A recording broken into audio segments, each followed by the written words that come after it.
गांव की पुरसुकून जिंदगी, सरहद की खामोशी और मट्टी से तैयार एक खूबसूरत ऑर्गेनाइजर।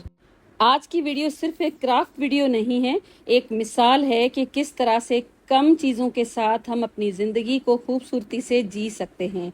वीडियो को फुल वॉच कीजिएगा। पसंद आए तो लाइक, शेयर, सब्सक्राइब करना बिल्कुल भी ना भूलिएगा। तो चलिए हम अपना वीडियो स्टार्ट करते हैं।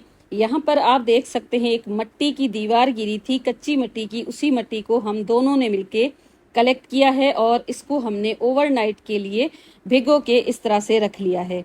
ये जो मट्टी है ना, इसमें ऑलरेडी भूसा वगैरह मिला हुआ था, क्योंकि ये दीवार गिरी थी तो हमने इसके अंदर कोई और चीज़ ऐड नहीं की।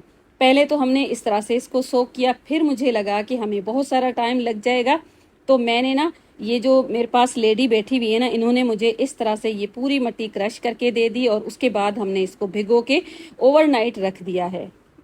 ये जो खातून मेरी हेल्प कर रही है ना, आप इनकी ड्रेस को देख सकते हैं। मेरा जो ससुराल है ना, वहाँ पर मोस्टली औरतें इस तरह के ही कपड़े पहनती हैं। मैंने कभी भी इस तरह का ड्रेस नहीं पहना है, क्योंकि मैं शहर से गई थी और मेरे जो ससुराल वाले हैं ना, बहुत ज़्यादा कोऑपरेटिव हैं, तो इस तरह के ड्रेसेस पहनना थोड़ा सा मुश्किल रहता है, फिर काम भी करना। लेकिन यहाँ पर सारी औरतें ऐसे ही कपड़े पहनती हैं और इन्हीं में ये कंफर्टेबल रहती हैं। आजकल तो फिर भी लड़कियां वगैरह शलवार कमीज पहनती हैं, लेकिन जब मेरी शादी हुई थी ना, तब कोई भी ऐसी औरत नहीं थी जिसने यहाँ पर शलवार कमीज पहनी हो। मैंने ही शुरुआत की थी और मेरे मदर इन लॉ और फादर इन लॉ दोनों ने कभी भी कोई एतराज़ नहीं किया। सारी चॉइस मेरी अपनी ही थी कि किस तरह के मुझे कपड़े पहनने हैं। तो इस तरह से ना, जब आपकी फैमिली अच्छी होती है ना, तो आपको गाँव में रहने में भी बहुत ज़्यादा मज़ा आता है। और इसी तरह से मैं भी यहाँ सेट हो जाती हूँ और जाती हूँ ना, तो मुझे वापस आने का बिल्कुल दिल ही नहीं करता है। तो जब भी कोई घर पे बहू नहीं आती है ना, तो हमें खुद ये सोचना होता है कि आप उसको किस तरह से माहौल देते हैं। अगर आप उसको अच्छा माहौल देंगे ना, तो वो खुद ब खुद आपके घर में एडजस्ट हो जाएगी। तो आज ना मैंने थोड़ी सी बातें कर ली हैं। वैसे मैं इस तरह से बड़ी बड़ी बातें कभी भी नहीं करती हूँ, वो इसीलिए कि आज के वीडियो में समझाने वाली इतनी कोई बात थी नहीं। बस ये मट्टी है जिसकी मैंने रोटी की शेप बना के इस तरह से रख ली है, और नीचे मैंने रेत रखी थी जो गीली थी, क्योंकि यहाँ पर बारिश आई थी। अब इस तरह से ये बनाने के बाद मैंने इसके जो पाँव है ना, वो बनाने हैं। उसके लिए भी सेम मैंने मट्टी लेकर 4 पहले पीसेस इस तरह से रेडी कर लिए हैं और उसके बाद इनको मैं जोड़ दूंगी। वैसे मैं अक्सर गांव आती रहती हूँ, लेकिन मट्टी वाला काम मैंने कभी भी नहीं किया। इस बार मैंने सोचा कि इसको ट्राई करती हूँ, तो बड़ा मज़ा आया मुझे ये बनाते हुए। तो काफ़ी सारा टाइम मैंने अकेले ही एंजॉय किया, क्योंकि ये अर्ली मॉर्निंग है और अभी यहाँ पर सारे अपने कामों में बिजी थे और मैं यहाँ पर अकेली ये पूरा मैंने बना लिया। और उसके बाद मैंने पूरा दिन इसको रखा है सूखने के लिए। शुक्र है बारिश नहीं आई, थोड़ी बहुत धूप थी, लेकिन इतना ये ड्राई हो चुका था कि इसके ऊपर मैं मज़ीद काम करूँ।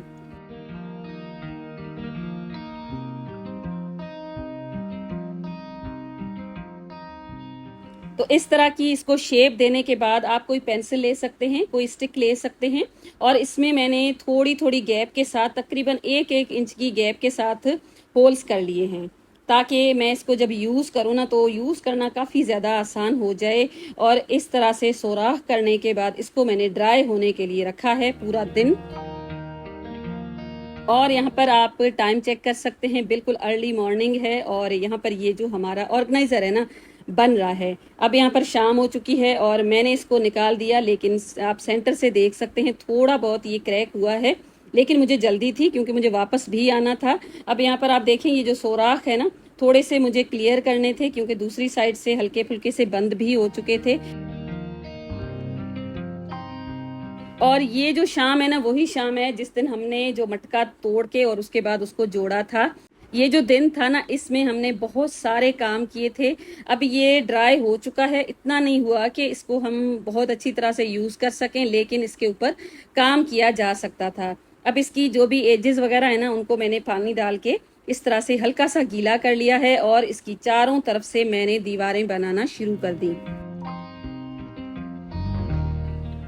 तो बारिश भी थी ना, तो इसको टाइम लग रहा था सूखने के लिए। अगर ज़्यादा गर्मी होती और दिन है ना, उसमें काफ़ी ज़्यादा तेज़ होती ना सूरज की रोशनी, तो एक दिन में ये सूख जाता। तो बारिश का मौसम होता है ना, तो इसी तरह से होता है। लेकिन शुक्र है बारिश दिन में आई नहीं और ये जो मेरा काम है ना, वो अच्छी तरह से चलता रहा। इस तरह से मैंने इसकी चारों तरफ से दीवारें पहले तो खुद बनाई, लेकिन फिर से ये जो मैडम बैठी हुई नहीं, ये आ गई, उन्होंने कहा कि आपने इसके ऊपर अच्छे से काम नहीं किया है, आप जिस तरह से कर रही है ना उसमें ये दीवारें टूट के अलग हो जाएंगी। तो उन्होंने कहा मैं आपको इसको करके दूंगी, खुद से अच्छी तरह से सेट करके दूंगी। तो मैंने सोचा नेकी और पूछ पूछ, आप ही इसको रेडी कर दें। तो इस तरह से उन्होंने बहुत ही मेहनत के साथ और बहुत ही नीटनेस के साथ इसकी चारों साइड्स पे जो दीवारें वगैरह थी वो बनाई और उसके बाद बिल्कुल स्मूथ कर लिया। मेरा जो गांव है ना, वहाँ पर लोगों के घरों में अक्सर इस तरह की कच्ची दीवारें होती हैं और जो औरतें होती है ना उसके ऊपर ही इस तरह से काम करती हैं, अपने हाथों से ही उसके ऊपर प्लस्तर वगैरह करती हैं।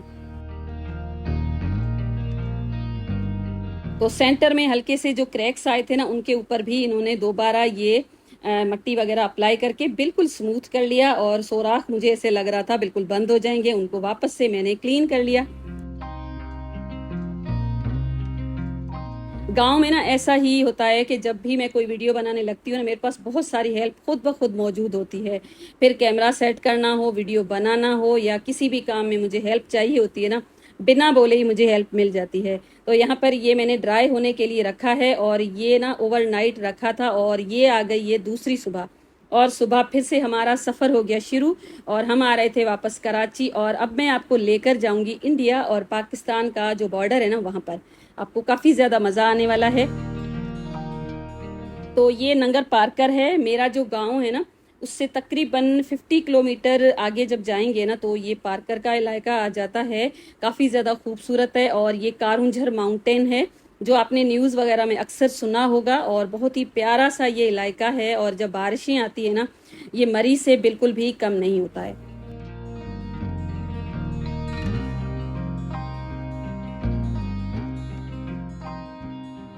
तो नंगर पार्कर पूरा घूमने के बाद यहाँ पर ये जो है ना ये चूड़ियों है, यहाँ पर आप देख सकते हैं आगे बिल्कुल जो आपको व्हाइट कलर का सहरा नजर आ रहा है ना वो इंडिया का इलाका है, और जो आपको ग्रीन पट्टी नजर आ रही है ना वो हमारा पूरा पाकिस्तान है।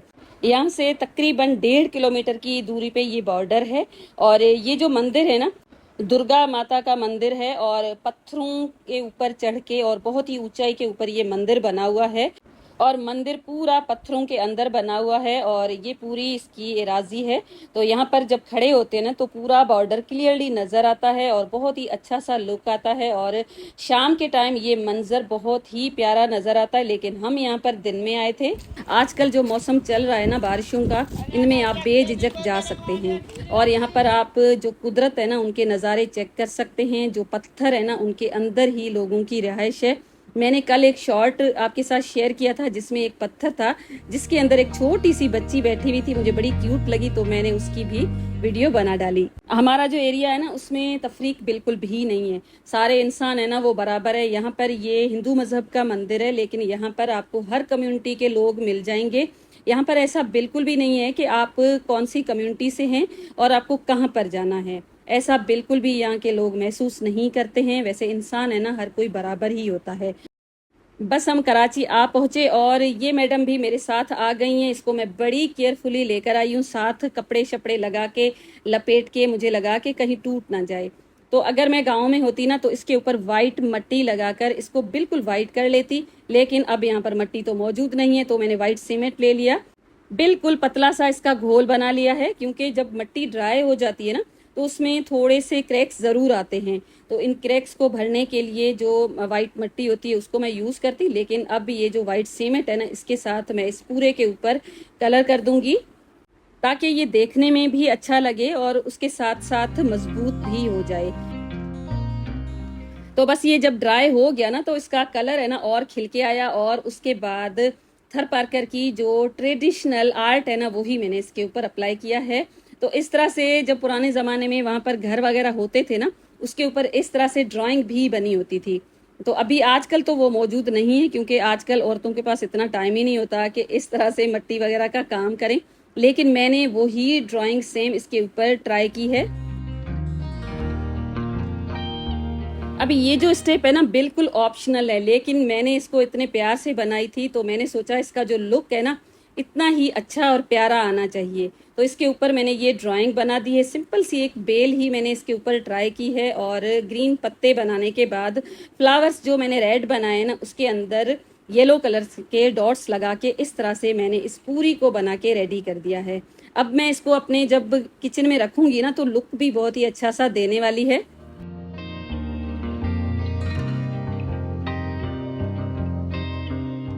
अब इसको डिटेलिंग देने के बाद मैंने इसको ड्राई होने के लिए रख दिया था और इस तरह से आप इसका फाइनल लुक चेक कर सकते हैं। बहुत ही प्यारा सा मुझे तो लगा था। आई होप आपको भी अच्छा ही लगा होगा और इसको यूज करने का तरीका बिल्कुल सिंपल है। तो इस तरह से आपका जो गैस का बर्नर है ना उसके ऊपर आप इस तरह से रख लीजिए। इसकी साइज बिल्कुल परफेक्ट बनी थी। इसके अंदर कोयले डाल के अब आप इसको जला सकते हैं, लेकिन आप साथ में देख सकते हैं मैंने अलग से एक कोयला जलाया है और अब मैं इसको इसके अंदर रख दूंगी तो अच्छी तरह से ये सारे कोयले जल जाएंगे। अब इसके ऊपर आप कोई भी चीज़ रोस्ट कर सकते हैं, जैसे हम टमाटर, प्याज और लहसुन की चटनी बनाते हैं ना, उसके लिए सारी चीज़ें रोस्ट करनी होती हैं, तो उसके लिए भी आप यूज़ कर सकते हैं। अच्छा, पहले ना मुझे ऐसे लगा कि इसके ऊपर कोई भी चीज़ रोस्ट होती है ना तो फ्लेवर में इतना ज़्यादा फ़र्क नहीं आएगा, लेकिन जो इसका फ्लेवर आता है ना बहुत ही आला किस्म का होता है। प्याज भी इसके ऊपर मैंने रोस्ट करके देखी, साथ में लहसुन भी, और उसके बाद जो रोटी हम डायरेक्टली अपने गैस के ऊपर रोस्ट करते हैं ना उसको भी आप इसके ऊपर रोस्ट कर सकते हैं। तो यहाँ पर आप देखें मैंने डायरेक्ट इसको बर्नर के ऊपर रखा है, लेकिन आप यहाँ पर कोई बड़ी सी प्लेट रख सकते हैं। इस तरह से आपकी जो सरफेस है ना वो भी बिल्कुल गंदी नहीं होने वाली। तो यहाँ पर आप देखें ये जो रोटी है ना इसको भी मैंने इसके ऊपर सेका है और इसको मैं विंटर में यूज़ करूँगी, क्योंकि मैं अक्सर बाजरे की रोटियाँ होती है ना विंटर में बनाती हूँ, तो उसको सेकने के लिए ये परफेक्ट बनी है। तो कैसा लगा मेरा आज का आइडिया और वीडियो? आई होप आज का वीडियो आपको पसंद आया होगा। पसंद आया है तो वीडियो को लाइक ज़रूर कर लीजिएगा, साथ साथ शेयर भी कीजिएगा, और अपने चैनल पे नए हैं ना आप तो आज अपने चैनल को सब्सक्राइब ज़रूर कर लीजिएगा। मिलूंगी ऐसे ही एक इंटरेस्टिंग से यूजफुल से वीडियो के साथ। अपना ढेर सारा ख्याल रखिए। Thank you and bye bye.